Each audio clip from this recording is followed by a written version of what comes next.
சாதனைகளுக்கு அடித்தளமிடும் budget என்று முதலமைச்சர் தெரிவித்திருக்கிறார். பிரம்மாண்ட சாதனைகளுக்கு அடித்தளமிடும் வகையில் நிதிநிலை அறிக்கை தாக்கல் செய்யப்பட்டிருப்பதாக முதலமைச்சர் மு.க.ஸ்டாலின் தெரிவித்திருக்கிறார். 5 ஆண்டு சாதனைகளின் தொகுப்பாக இடைக்கால நிதிநிலை அறிக்கை தாக்கல் செய்யப்பட்டுள்ளது என்று முதலமைச்சர் மு.க.ஸ்டாலின் தெரிவித்திருக்கிறார். இன்று இடைக்கால பட்ஜெட் தாக்கல் செய்யப்பட்ட நிலையில் தற்போது இது தொடர்பாக முதலமைச்சர் மு.க.ஸ்டாலின் அறிக்கை ஒன்றை வெளியிட்டிருக்கிறார். அதில் மத்திய அரசின் ஓர வஞ்சனைகளை மீறி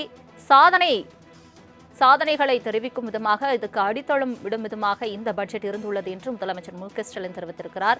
மத்திய அரசின் ஓர வஞ்சனைகளை மீறி வஞ்சனைகளை திறமையாக கையாளக்கூடிய நிதிநிலை தாக்கல் என்றும் அவர் தெரிவித்திருக்கிறார். தொடர்பான மேலும் விவரங்களை தருவதற்காக செய்தியாளர் நந்தினி இணைப்பில் இருக்கிறார். நந்தினி, வணக்கம். முழு விவரங்கள். வணக்கம். இதுதான் வளர்ச்சி, தமிழ்நாடுதான் இந்தியாவுக்கான மாடல் என அனைவரும் பாராட்டிடும் 5 ஆண்டு சாதனைகளின் தொகுப்பாக இடைக்கால நிதிநிலை அறிக்கையை அமைச்சர் தங்கம் தென்னரசு தாக்கல் செய்திருப்பதாக முதலமைச்சர் குறிப்பிட்டிருக்கிறார்.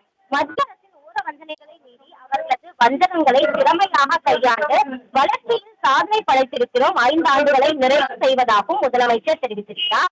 ஜூலை மாதம் திமுக திராவிட மாடல் 2.0 புதிய அறிவிப்புகளுடன் இன்னும் பிரம்மாண்டமான சாதனைகளுக்கு அடித்தளமிடும் நிதிநிலை அறிக்கையை தாக்கல் செய்வோம் எனவும் தமிழ்நாடு முதலமைச்சர் திட்டவட்டமாக தெரிவித்திருக்கிறார். அது மட்டுமல்லாமல் திராவிட மாடல் அரசின் சாதனைகளில் சிலவற்றையும் மத்திய பாஜக அரசு செய்து வரக்கூடிய ஒவ்வொரு வஞ்சனைகளையும் பகிர்வதாகவும் குறிப்பிட்டிருக்கிறார். அந்த வகையில் தான் மத்திய அரசின் ஒவ்வொரு வஞ்சனைகளை மீறி வர்த்தகங்களை திறமையாக கையாண்டு வளர்ச்சி சாதனை படைத்திருப்பதாக தமிழ்நாடு முதலமைச்சர் தன்னுடைய இணையதள பக்கத்தில் தெரிவித்துள்ளது குறிப்பிடத்தக்கது. தங்களின் முழு விவரங்களுக்கு நன்றி நந்தினி.